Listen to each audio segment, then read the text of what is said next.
As Landon's film recounts, Gerald fancied himself one part Danny Ocean, one part Artful Dodger, and one part James Bond, owing that last comparison to his theft of the world-famous and highly guarded Star of Sisi, one of the famous jewels Empress Elisabeth of Austria wore in her hair, out of its case at the Schönbrunn Palace in Vienna. Here to talk about his intriguing new film is Landon Van Soest. Welcome to Group Text. Thanks so much. I mean, I got to ask you, the story is fascinating. How did you first hear about Gerald? Yeah, I think, similar to probably a lot of people, there were tabloid stories around the time that he got arrested that were really fixated on, the stealing of this crown jewel out of the castle in Austria. And it just sounds like this sort of fairy tale, James Bond-esque heist, the way that the story has been told over and over again, and, piqued my interest. So I went back to just dig a little bit and Googled this guy and just realized what a well there is. I mean, he went on this decades-long crime spree with just each kind of escapade and each heist and each scheme just more elaborate and more complex than the last. So just completely intrigued by the character and, spent quite a while trying to track him down and put the pieces together. Okay, give my listeners a quick primer about him. Because I can't summarize it, as you heard during my intro. I'm not good at condensing things. So give the listeners a quick primer about him. Yeah, I mean, I think it's genuinely tough to be brief because he is, he had tentacles in so many different things. And I think that's part of what makes the story just so, astounding to watch. But he started as a very skinny, kind of bespectacled kid in Omaha, in kind of a rough neighborhood, and made a name for himself, shoplifting, stealing from Radio Shack, and just kind of these nerdy electronics and things. But graduated from there to bank robberies, to jewel heists, and eventually these kind of international crime syndicates. He truly did fashion himself as this, international criminal mastermind. It is unbelievable to watch the progression, the balls he had to keep taking it up a notch. What drew you to him? I think that's, realizing just the breadth of everything that he had, accomplished, I should say, with air quotes, if you look at it that way. But certainly he, just the ingenuity behind the heists that he pulled off. And I think, the fact that this story had such a long kind of range, that it had a very natural sort of rise and fall. All of those things were just very appealing to me as a storyteller. But and then sort of come to find out that he was actually filming, half of this stuff, that he had hundreds of hours of home movie footage, that a lot of this existed. I mean, just as a documentary filmmaker, it's just sort of like, it's such a gift to come across a story like this. I mean, it's unbelievable because you have, like, for lack of a better way to put it, these home movies. But it's a true crime story, which part of it is interesting to me, is it's completely, the way you tell it, devoid of violence and mystery. I mean, you start with, like, here's the bad guy. Right. Here's the criminal.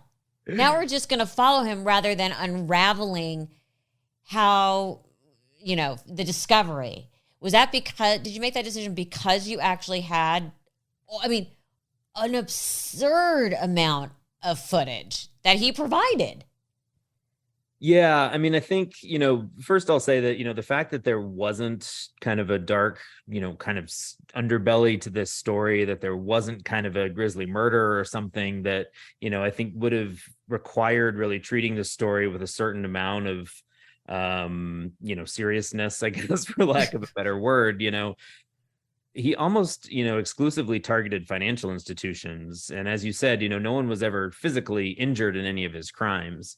And I think that was just so, so unique and so fascinating to me, but also just kind of opened the door to tell a story that frankly is just very fun, People have to watch it because, he's stealing from the big banks, which are seemingly victimless, especially when his single mom is being foreclosed on. But you got to think, taken from like Radio Shack, affects the owner's livelihood. Did he just see it as a series of locked doors to pick? I mean, does he care about the people that potentially suffered, quote unquote, from his crimes? He certainly, I mean, I think with the benefit of hindsight, he'll certainly, he feels terrible about, kind of dragging his family into this and the way that all of it has kind of affected them. And I think that he sees that more now. I think if I had to wager a guess, I mean, I think that he just kind of saw corporations and institutions, cultural institutions and banks all kind of painted them with the same brush, that they were just sort of these huge monoliths. And I think he really kind of saw himself as a little guy, that I think he felt very disrespected by authorities at a young age, and was really just, over and over again trying to prove that he was more capable and smarter than whoever he kind of perceived to be an authority figure, or someone who was, better than him or acted better than him. And I think that that's really, going back to your previous question, I just think it was fascinating to me that he, well, as you alluded to, he grew up pretty meager upbringings. And I think there might have been some financial incentive at the beginning for a lot of his crimes, but I just think as he went, he so quickly, amassed more money than he knew what to do with. He bought a house as a 16-year-old. Okay, I gotta punt the brakes because I wanted to talk about that. Some alarm. I mean, I'm a parent. If my son at 16 said, "I just bought a house," I would be highly suspect. How and his mother loves him and is not proud of him, but like, at one point, didn't you have to say, because you interviewed the mother, wait a minute, this didn't give you pause? Yeah, I mean, I certainly did ask those questions. I mean, she will swear up and down that she didn't know what he was doing, didn't know the extent of what he was doing. I think, as you stated, it's very hard to believe that she couldn't have, had a very strong inkling. I mean, he also will say that he really sheltered her from that, et cetera. I mean, I think that they had they clearly had a very close and loving relationship. And I think to this day, she really wants to protect him and protect his image and everything else, so I don't know. It's a very interesting question. And I think there's a lot of characters in the story that, I just kind of want people to be able to make up their own minds about, and a lot of gaps to fill in for the viewers too. Yeah, because when your 16-year-old comes home and says, I bought a house, you would expect them to come home and have spent money on something ridiculous. Like, look at this 200-gallon fish tank I bought. You know what I mean? Or, I bought a home theater. That you can kind of like go, well, okay. Yeah. But a house is that's pretty serious. What was there anything that he was reluctant to talk about? Because without giving it away, let me just backtrack for a sec. Gerald's actually in the documentary, and explain why he's not in jail, because that took me a minute to process. Yeah, I mean, it's a very good question. I was shocked by that. I mean, I think when I came across this story, you figure he's serving a life sentence somewhere. But, I guess a short answer is just that the Canadian penal system is not nearly as extreme, I guess, as the American justice system. I mean, I think these same crimes would have carried a much harsher sentence in the US, but, and talk to him, I think he'll kind of tell you that he was very calculating about which crimes he chose to do. And the fact that he, didn't do any violent crimes, the fact that he never carried a weapon, the fact that he almost always, acted alone. A lot of these things really, just because of the way the law works in Canada, didn't carry very heavy sentences. And he was, not to give too much away in the film, but he was very smart about the way he handled his legal interests, I will say.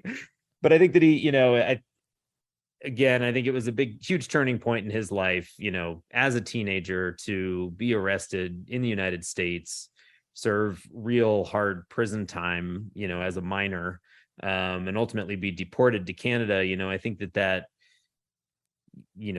gave him a very vested interest in thinking about how he pursued his criminal career. I mean, it certainly didn't seem to slow him down at all, but he was much more sophisticated about it. And again, to hear him tell it, he sort of always knew he was going to be arrested, and he was sort of laying his, playing his cards to lessen his sentence once that actually happened. I mean, he is so alarmingly smart. I mean, you got to say, like, I can't believe, like, the FBI hasn't, or the CIA hasn't, like, didn't, like, see this kid and scoop him up. Yeah, I mean, it is kind of amazing, honestly. And he has these almost kind of savant-like skills, to break codes and to, beat systems. But one of my favorite lines in the film, one of the police says, just how could somebody so smart be so dumb, that he will spend a year, planning this perfect heist at a bank and walk out with $500,000. And then the next day he's strapping smoke bombs to his chest and sawing into an ATM. It's almost like different urges, I think, that there was a side of him that's just very careful and very calculating, and another side that just needed that thrill, really wanted that thrill of the chase and sort of wanted an audience. And I think, as you said that, I didn't think about this when I was watching this, a lot of it has to do with youth. Yeah. You know what I mean? A lot of it has to be like, let's go blow up a mailbox, Right. The law enforcement you spoke to seemed to have this sort of reverence for him because of his patience. I mean, and they admit to underestimating him. He was so, and this is one of my favorite moments, he was so blatant that while handcuffed, he stole a police car, drove through a police checkpoint, and had no shirt on, and waved to the officer.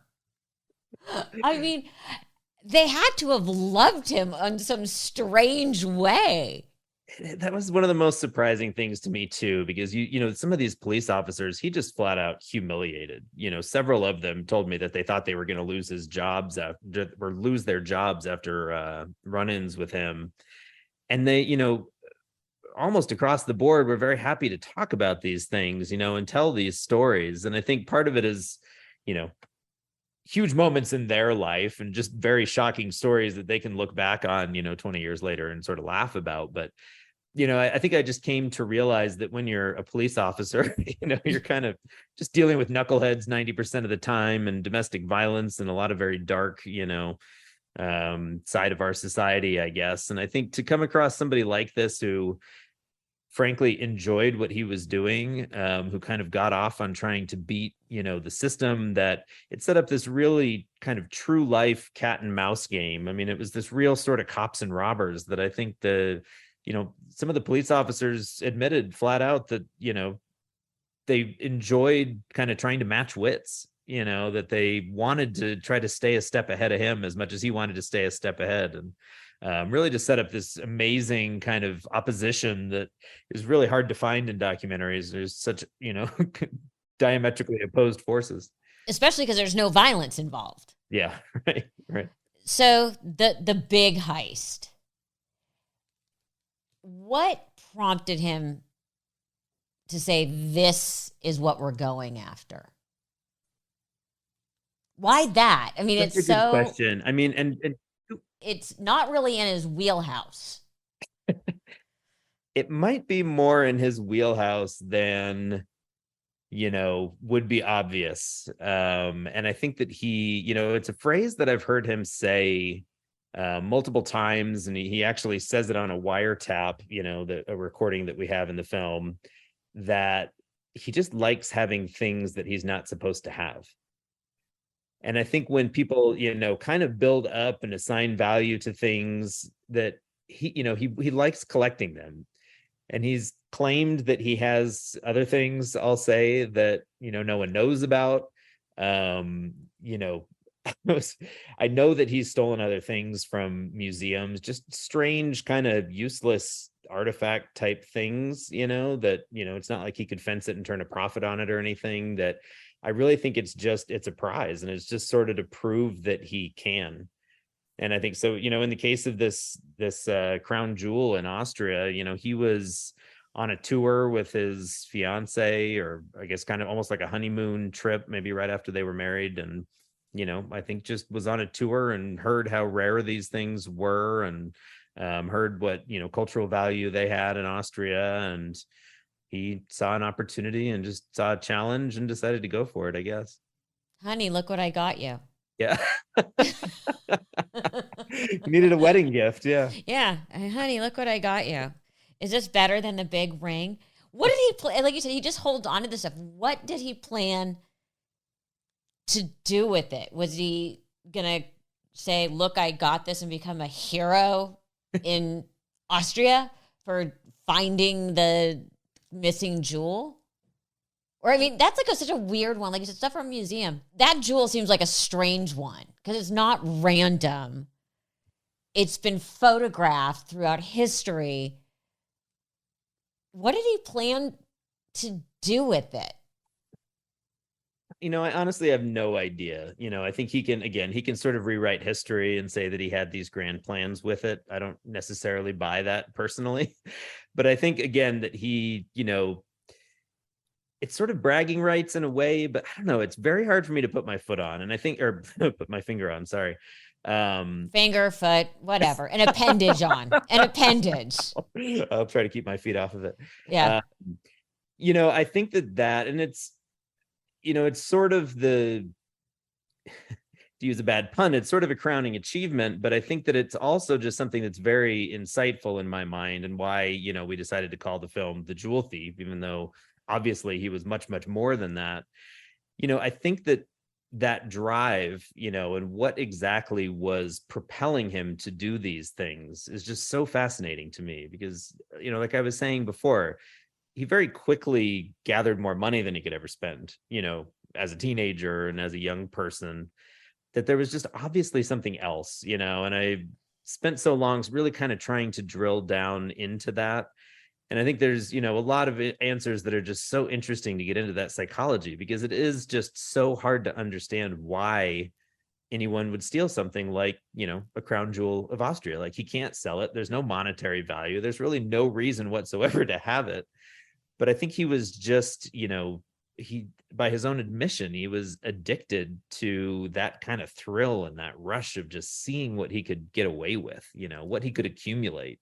Sort of like, once you have, all the money, once you're flying around the world on jets and, scuba diving and just living that high life, it's sort of like, where do you go from there? Well, maybe something like, a crown jewel is the logical next step. What was it like the first time you walked into a room with him? Because you had done all this research, you had tracked all these people, and you tracked him down. You can't believe he said, yes, I'm sure. You kind of build up what this person is going to feel like in the room. What were you expecting, and how did it compare to what you got?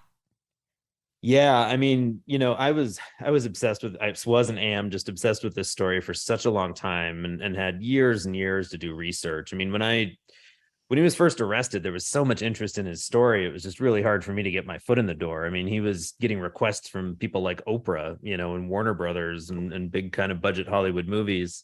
But, I kind of always just stayed with me. And when I did go back, it had just been so many years that I'd been researching him and kind of building him up in my mind, and thinking about what he was going to be like, and this very calculating, very charismatic, sort of con man figure. And the first meeting I had with him was just strange. I mean, he's very unnerving in almost his disinterest.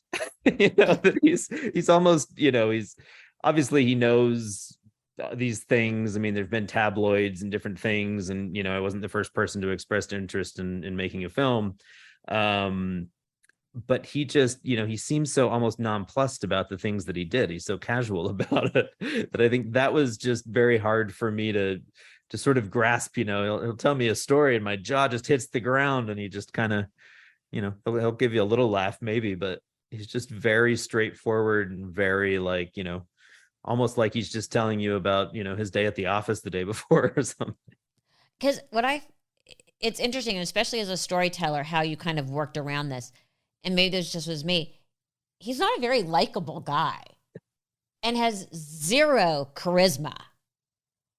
Yet you can't wait to see the next video clip, and you can't wait to hear the next thing that comes out of his mouth. And you're like, I don't really like this guy. He's not like some great guy. Well, I think we're certainly not out to glorify him, and I think that he is a career criminal. I think he made a lot of very antisocial decisions in his life and what he chose to do. It's funny that, you know, the person that he is now, and I think the fact that we get to see, all of these videos of him as a teenager in these kind of formative years when he's developing his skills and, kind of launching this career, as it were, I think he's much more likable. It's very easy for me to see why, as a kind of teenage boy, especially, like, I want to go hang out with that guy. He looks like fun, he's obviously up to no good, and he's the life of the party. And I'm so curious about where that turned and changed, because the person that he is today is, something that comes across as being much more cold, much more calculating. But I think he is very human. I think he continues to be very, very vulnerable, but I think that he has kind of built a very hard shell around himself. He obviously has a real dark streak in him as well. So, I think the psychology is just amazing for me to, kind of ponder on. I mean, I love playing armchair psychologist, or just kind of trying to figure out what some of those impulses are, but he's just such a complex character and just truly has, so many faces. I want to go back to his mother.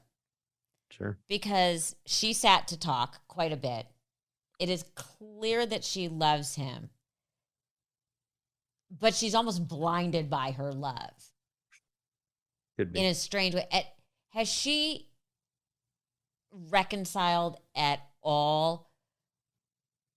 Is she at all reconciled with who he actually is and what he's actually done? And I'm sure strangely proud of him because he was so freaking good at it. As a parent, that's a lot of very complex emotions. I mean, my son, we always used to joke, he had this magical ability to always be at the scene of the crime with his friends, but never be the one that committed the crime or got in trouble for it. But he always seemed to be there. And on one hand, I was always like, dude, like, this is not good. This is not okay. Blah, blah, blah. And on the other hand, I was like, pretty impressed with how slick he was. Yeah. I'm sure that I think she's been through 50 very hard years as a parent. I think he's been in trouble his entire life. So I think that from her point of view, that's what's known about him, that he sort of gets painted with one brush, that he's, a criminal. And I know from the very start, it was very important to her that she wanted to show a different side to him, that's, he's a very different person when he's with her, that he is someone who's loved and who loves, that, I do think that she has a very strong urge to protect him, and specifically to kind of try to protect his public image. So I'm sure that there's some degree of, respect, and, that he's kind of gotten a little bit of his comeuppance, that people can, have some, respect or awe by the things that he's done, and not just see him as, kind of a dangerous or degenerate criminal.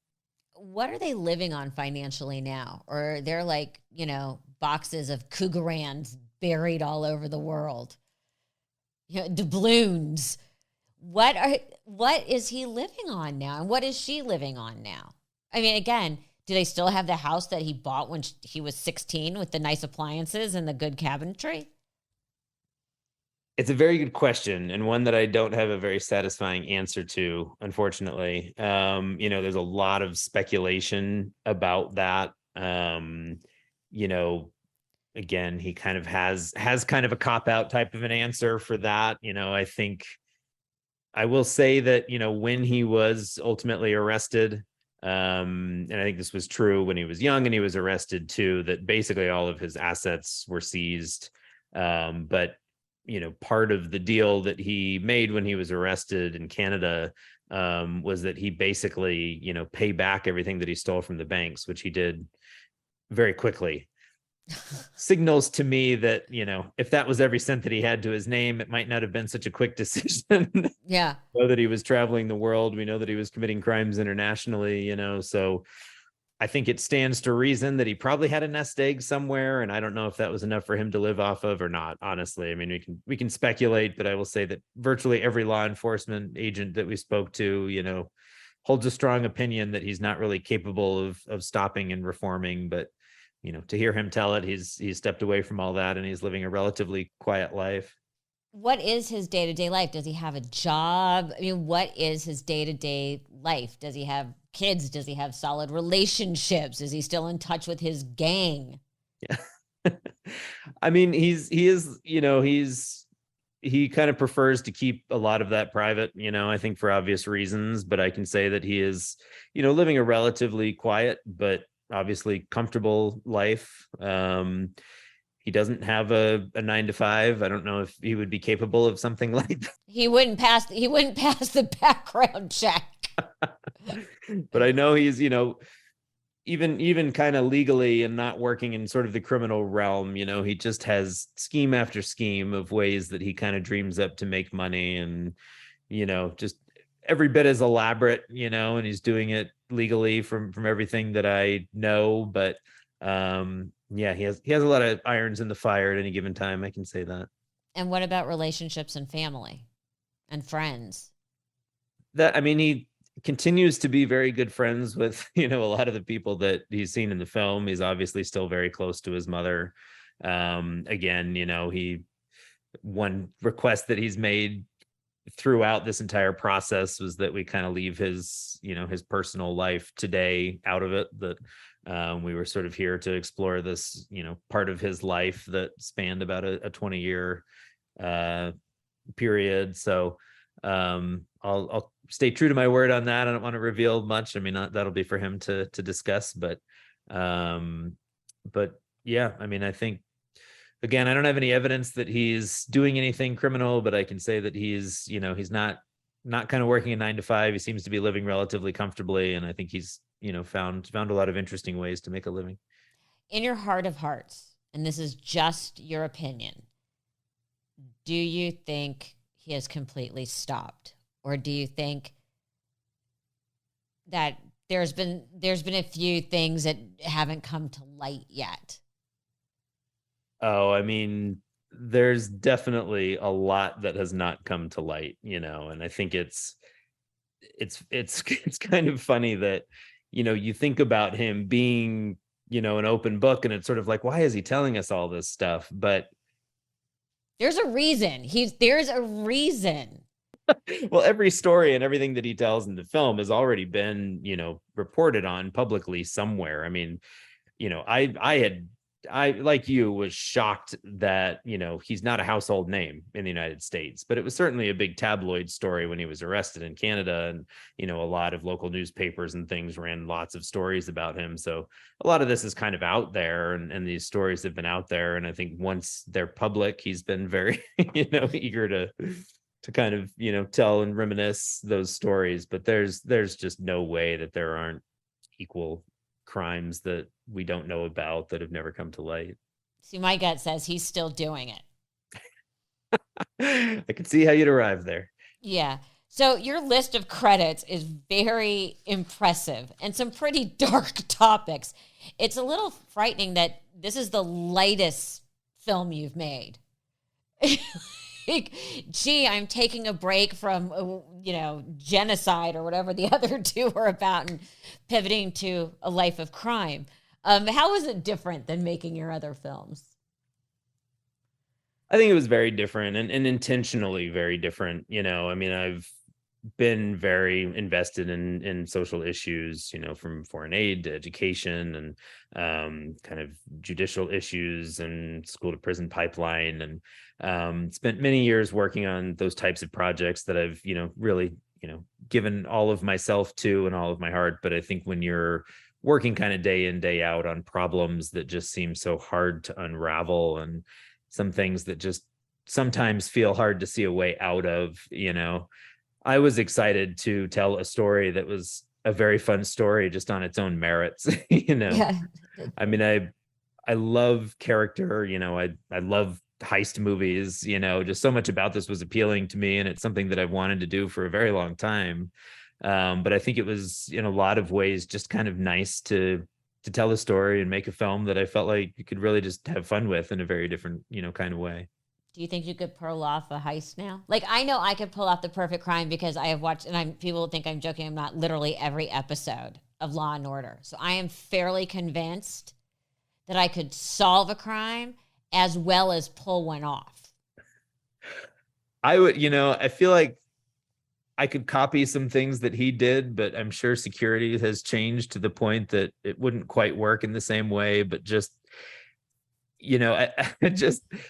I can't help but laugh and just really kind of marvel at the way that he got around some of these systems. I mean, it's just sort of like you have the world's most sophisticated lock, but during construction, they just leave it sitting out and it's only held on to a bank vault by 4 bolts.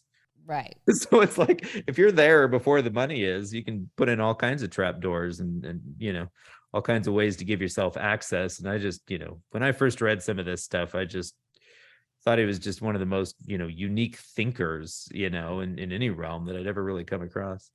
What are you working on next? I am just finishing a film about a blind Anglican priest who got a bionic eye implant. And another interesting pivot for you. That's the fun thing about documentaries for me, honestly, that I think, you're able to explore so many vast different topics, that are, maybe it just says something about the maker what you kind of find interest and where you sort of find those stories. But yeah, I think those kinds of things that just sort of make my jaw drop, across realms and stories that really stick with me, are the things that I would say I choose to pursue, but it's almost like I don't have a choice once I'm that obsessed with something like this.